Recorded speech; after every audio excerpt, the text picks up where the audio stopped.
BJP party in next year's election. In all your talks, what's headlines that's coming up? After a bulletin of latest world news.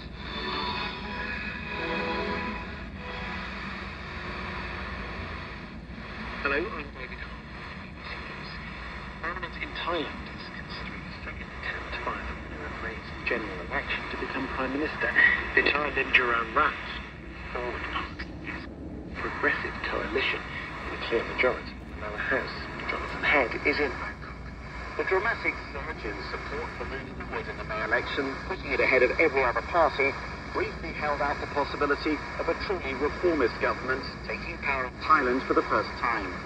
But the party has run into obstacles which were written into the military-drafted constitution, notably the appointed senators, nearly all of whom opposed the nomination of Pitalim Jaronrat, the Move Forward leader, as Prime Minister last week.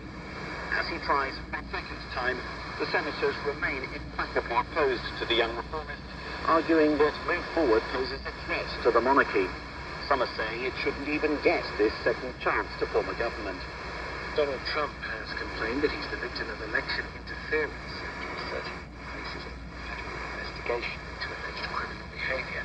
He accused the US Department of Justice of trying to demean, diminish and frighten people. There's been no official word on Mr. Trump's assessment that he's likely to be arrested within days for attempting to overturn the result of the last presidential election. The government of Honduras has announced that it's lifting an overnight curfew imposed on two of the country's biggest cities to curb gang violence, but restrictions will remain in place in dozens of other towns and cities. In Ana Rocha reports. The Security Minister Gustavo Sanchez said the measures introduced last month in San Pedro Sula in Choloma had been very effective and were no longer needed.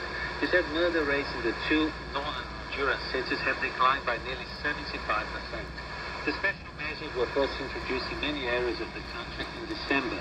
Businessmen, shop owners, and transport workers had demanded action from the authorities. They said they couldn't afford to pay the increasing sums demanded by the country's two powerful gangs, the MS-13 and the 18th Street. Gang members threatened to kill them if they didn't pay the extortion money every month. The World Trade Organization has urged countries not to restrict food exports in the wake of